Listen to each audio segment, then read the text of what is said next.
connaissez tous l'humanitaire, vous êtes là pour nous en parler, pour nous parler de l'engagement. On va commencer avec vous, Ronnie Brouman, qui est peut-être le plus ancien engagé, le plus ancien engagé de cet après-midi. Est-ce que vous pouvez expliquer les raisons pour lesquelles vous vous êtes engagé dans l'humanitaire? Est-ce que ça, c'est quelque chose de... Pourquoi vous y êtes aussi encore aujourd'hui? Parce que peut-être qu'il y a un lien entre votre premier engagement et le fait que vous soyez encore engagé aujourd'hui. Oui, il y a un lien, mais il n'est pas forcément, disons, vertueux ou exemplaire ou généralisable, mais enfin, il y a un lien. Moi, je suis venu à l'humanitaire, enfin, je suis venu, disons, à la pratique de la médecine Oui.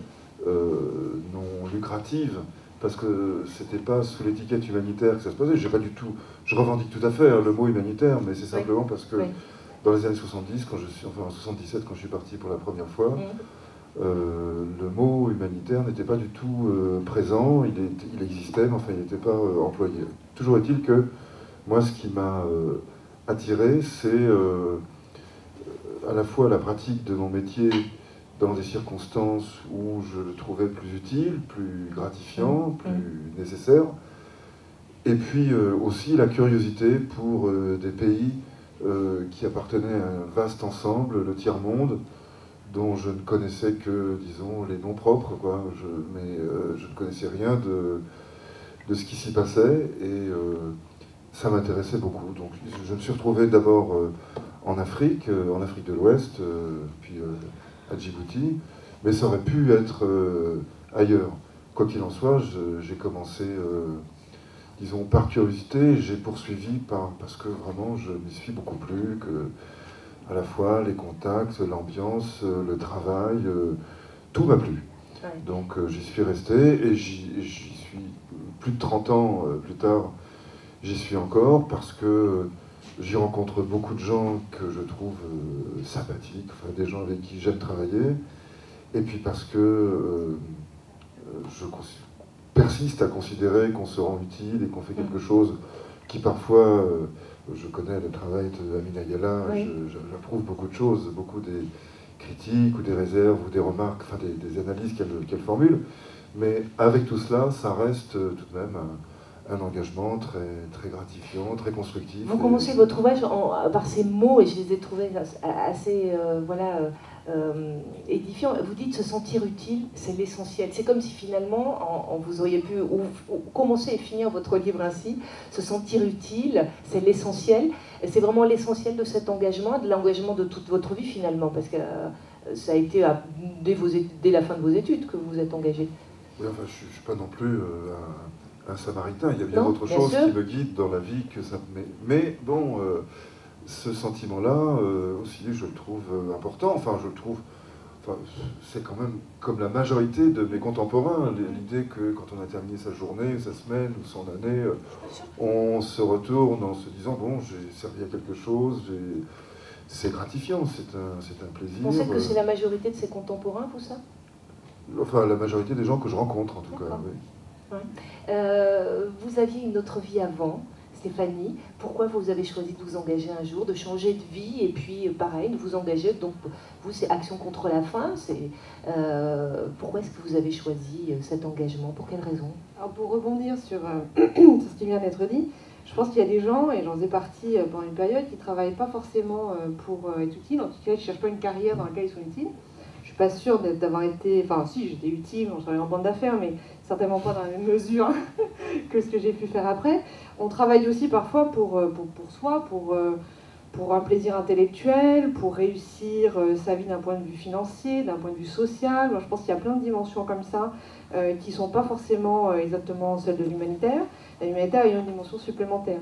Donc la première partie de ma carrière, j'étais jeune adulte, je sortais de l'école de commerce, j'étais très formatée, je dirais, formatée par les classes préparatoires et l'école de commerce qui en gros, enfin les gens que j'ai rencontrés m'ont en gros expliqué que faisant partie un peu de l'élite de la France, ça peut assez bizarre de se faire entendre ça, mais donc du coup voilà, il fallait travailler dans quelque chose plutôt de socialement caractérisé comme une réussite, et l'humanitaire ne fait pas forcément partie de ça, et c'était plutôt la banque. ou le conseil, ou bon, les finances, l'économie, toutes sortes de métiers comme ça qui sont socialement extrêmement reconnus. Donc moi, j'ai fait ma première partie de ma carrière là-dedans pour des raisons finalement personnelles, de gratification certes, mais de statut social, l'argent est quand même aussi un critère de réussite dans nos sociétés. Donc moi, voilà, j'avais ce besoin-là. Puis je me suis rendu compte dans cette carrière que j'avais d'autres besoins qui n'étaient pas du tout satisfaits par le chemin que je prenais. Et c'est justement là où cette autre dimension, je l'ai ressentie. Dieu merci pour moi d'ailleurs, d'un point de vue personnel, ça m'a ouvert à autre chose. J'aurais très bien pu ne pas le ressentir et continuer dans la banque, bon, c'est pas ce qui m'est arrivé. J'ai toujours beaucoup aimé voyager, je pense que la curiosité, comme vous le dites, c'est extrêmement, c'est un critère très important de ce choix. Si on n'est pas curieux du monde, je pense qu'on a plus de mal à s'intéresser à ces carrières-là. Et donc cette curiosité est liée au fait que je ressentais un manque dans ma vie en termes effectivement de finalité, d'utilité, une dimension qui manquait beaucoup.